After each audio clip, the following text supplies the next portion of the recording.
السلام علیکم ناظرین۔ پہلے دوستوں، آج کی اس ویڈیو میں کائنات کے سب سے بڑے بدبخت اور کافر کے بارے میں آپ کو بتائیں گے، یعنی فرعون کے بارے میں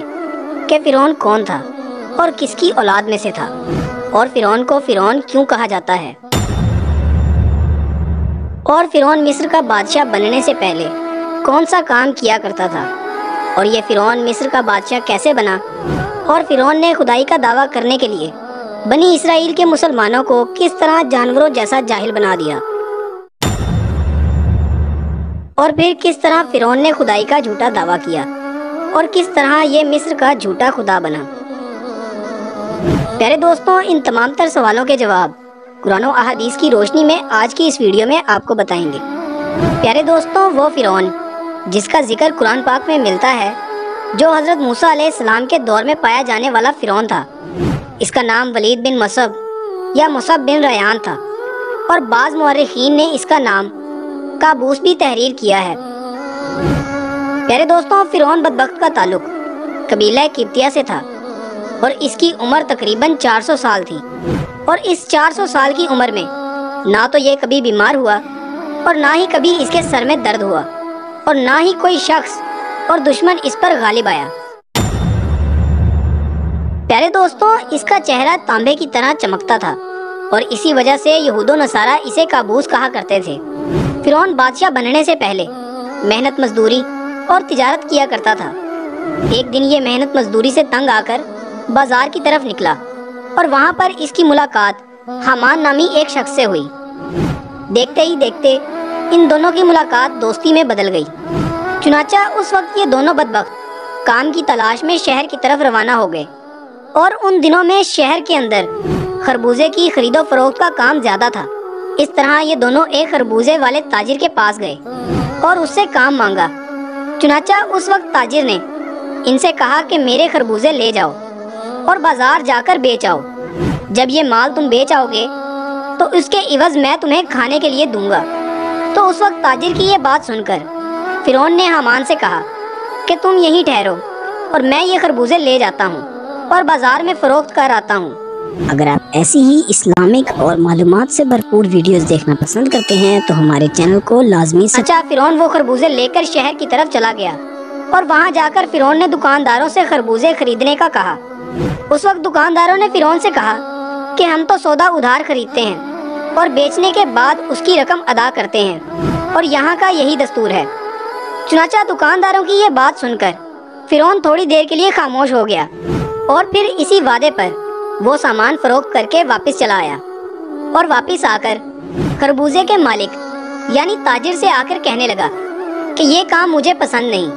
اور اتنا کہہ کر فرعون وہاں سے چلا گیا۔ اب فرعون کو کسی اچھے کام کی تلاش تھی جس سے فرعون زیادہ سے زیادہ مال و دولت کما سکے۔ اس کے بعد فرعون بادشاہ مصر کے دربار کے اندر چلا گیا اور اس کی خدمت میں جا کر درخواست پیش کرنے لگا کہ میں بہت دور سے آیا ہوں، اور میں بہت غریب ہوں، اور مجھے کسی کام کی تلاش ہے، اور میں کھانے پینے سے بھی عاجز ہوں۔ برائے مہربانی اپنی سلطنت کے اسی شہر میں بطور فدوی مجھے کوئی کام دے دیا جائے، اور اس غلام کو اس جگہ پر مامور فرما کر سرفراز کیا جائے۔ چنانچہ اس وقت فرعون کی یہ بات سن کر مصر کے بادشاہ نے فرعون سے سوال کیا کہ تو کون سا کام چاہتا ہے؟ چنانچہ بادشاہ کی یہ بات سن کر فرعون بولا کہ مجھے مصر کے قبرستان کی داروغی دے دی جائے، اور اس کے بدلے میں کچھ رقم فدیے کے طور پر میں شاہی خزانے میں جمع کروایا کروں گا، اور باقی رقم اپنے پاس رکھا کروں گا، اور میری اجازت کے بغیر مصر کے اس قبرستان میں کوئی بھی مردہ دفن نہ ہوگا۔ یہ بات سن کر اس وقت کے بادشاہ نے فرعون کو مصر کے ایک قبرستان کی داروغی دے دی۔ چنانچہ قبرستان کی داروغی ملتے ہی فرعون بہت خوش ہوا، اور خوشی خوشی قبرستان کے دروازے پر جا کر بیٹھ گیا اور انتظار کرنے لگا کہ اب کون آتا ہے جو اپنے مردوں کو دفن کرتا ہے۔ پیارے دوستوں، اس سال قضائے الہی سے ایسا ہوا کہ پورے مصر میں ایک خوفناک وبا پھیل گئی، جس کی وجہ سے مصر کے بہت سارے لوگ مرنا شروع ہو گئے۔ فرعون نے جب یہ دیکھا تو اس نے ہر لاش کے بدلے ان کے وارثان سے ایک ایک سونے کا درہم لینا شروع کر دیا، اور اس طرح تھوڑے ہی دنوں میں فرعون کے پاس بہت سارا مال جمع ہو گیا۔ اتنا زیادہ مال آنے کے بعد فرعون نے سوچا کہ کیوں نہ مصر کے تمام قبرستانوں کی داروغی لے لی جائے۔ لہٰذا فرعون نے ایسا ہی کیا۔ فرعون نے مقربان بادشاہ کو کچھ پیسے دیے اور مصر کے تمام قبرستانوں کی داروغی اپنے ہاتھ میں لے لی۔ چنانچہ اس طرح فرعون قبرستانوں کی داروغی کے ذریعے بادشاہ مصر کے خزانے میں بہت سارا مال جمع کرواتا، اور فرعون کے اس فعل سے بادشاہ مصر بہت خوش ہوتا، اور اپنی جہالت کے سبب بادشاہ مصر فرعون کو عزت و مرتبہ دینے لگا۔ چنانچہ اس وقت اتفاقاً اللہ کی رضا سے ایسا ہوا کہ اس وقت مصر کا وزیر مر گیا، اور کیونکہ اس وقت فرعون بادشاہ مصر کا بہت زیادہ مقرب بن چکا تھا، لہٰذا مصر کے بادشاہ نے فرعون ہی کو مصر کا وزیر مقرر کر دیا۔ چنانچہ اس طرح اقتدار ملتے ہی فرعون اقتدار کے نشے میں بدمست ہو گیا، اور اس نے اپنے بدبخت دوست حامان کو بھی اپنے پاس بلا لیا۔ اس وقت فرعون اپنے دوست حامان سے کہنے لگا کہ میں چاہتا ہوں کہ میں خدائی کا دعویٰ کروں اور ساری مخلوق مجھے اپنا خدا مانے اور میری عبادت کرے۔ فرعون کی یہ بات سن کر حامان بہت حیران ہو گیا، اور حامان فرعون سے کہنے لگا کہ اگر تو خدائی کا دعویٰ کرنا چاہتا ہے تو سب سے پہلے بنی اسرائیل کے تمام مخلوق کو اپنے ہاتھوں میں لے لو اور ان کے دل میں اپنی محبت پیدا کرو۔ حامان کی یہ بات سن کر فرعون نے حامان سے کہا کہ ایسا کرنے کے لیے آخر کیا کیا جائے، اور یہ لوگ کس طرح مجھے اپنا خدا تسلیم کریں گے، کیونکہ اس وقت کے تمام لوگ حضرت یوسف علیہ السلام اور حضرت یعقوب علیہ السلام کے دین پر تھے، اور کس طرح وہ لوگ اپنے دین کو چھوڑ کر فرعون کو اپنا خدا تسلیم کرتے۔ تو اس وقت فرعون نے اپنے دوست حامان سے اس کی کوئی تدبیر نکالنے کا کہا۔ حامان نے سوچ بچار کے بعد یہ تدبیر نکالی کہ بادشاہ مصر سے یہ درخواست کی جائے کہ میں چاہتا ہوں کہ تمام تر مصریوں کی تمام تر خواہشات مفت میں پوری کی جائیں، اور ان لوگوں کے تمام تر اخراجات میں اپنی جیب سے ادا کروں گا، اور جو لوگ جو بھی چیز حاصل کرنا چاہتے ہیں وہ مفت میں حاصل کر سکتے ہیں۔ چنانچہ اس وقت بادشاہ مصر نے فرعون کی یہ درخواست سن کر قبول کر لی، اور 1 سال کے لیے تمام مصر کے لوگوں کو یہ رعایت فراہم کر دی، اور فرعون نے 1 سال میں ہونے والے تمام تر اخراجات کی رقم حامان کے ہاتھوں بادشاہ مصر کے خزانے میں جمع کروا دی، اور پورے مصر میں اعلان کروا دیا گیا کہ اس سال خزانہ رعایتوں پر معاف ہے، اور ہم نے اپنی طرف سے تمام تر اخراجات کی رقم بادشاہ مصر کے خزانے میں جمع کروا دی ہے، اور مزید 2 سال کے اخراجات کی معافی کے لیے بھی ہم نے سرکار عالی میں درخواست کی ہے، اور وہ بھی قبول ہو گئی ہے۔ چنانچہ فرعون کا یہ اعلان سن کر مصر کی عوام بہت خوش ہوئی، اور مصر کے تمام غریبوں اور مسکینوں نے فرعون کی ترقی کے لیے خوب دعائیں کی، اور چند روز میں مصر کا بادشاہ قضائے الہی سے وفات پا گیا۔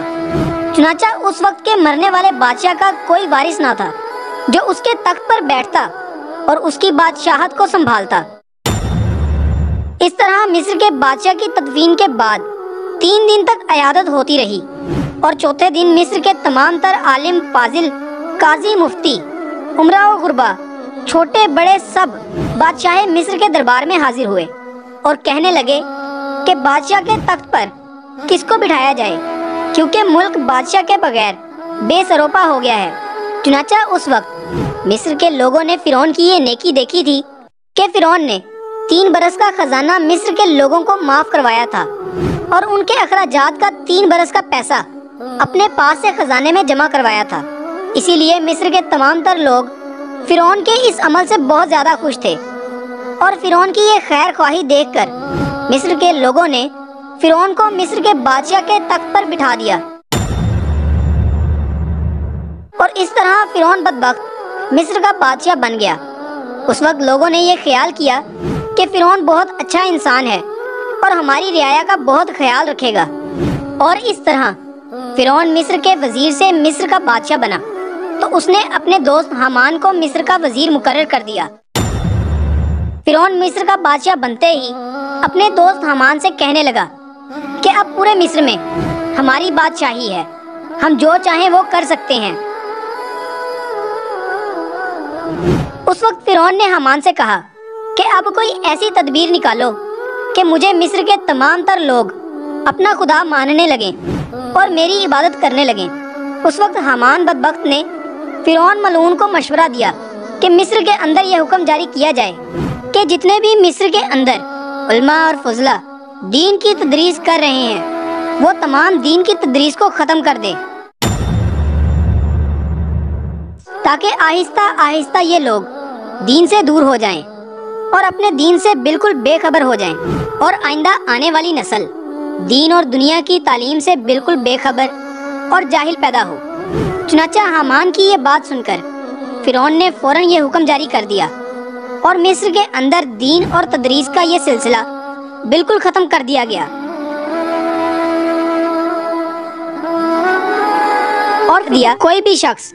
درس و تدریس نہ کرے ورنہ اس کو قتل کر دیا جائے گا۔ اور فرعون کے اس حکم سے مصر کے لوگوں نے قتل کا سن کر دین و تدریس کا سلسلہ ختم کر دیا، اور اس طرح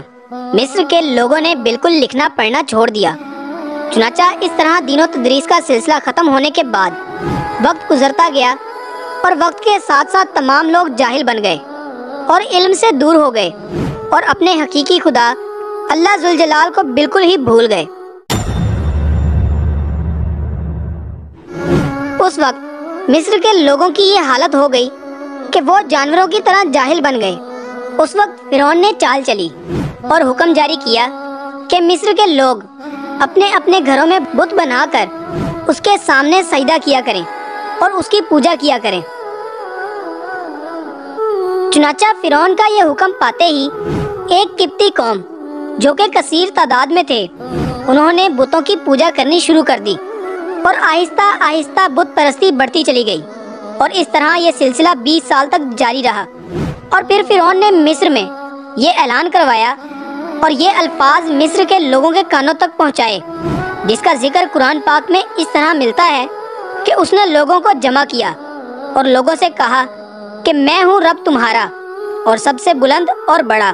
پیارے دوستوں، اس طرح کئی سال تک لوگ بتوں کی پوجا کرتے رہے، اور جب لوگ مشرک اور بت پرست بن گئے تو اس وقت فرعون نے یہ حکم جاری کیا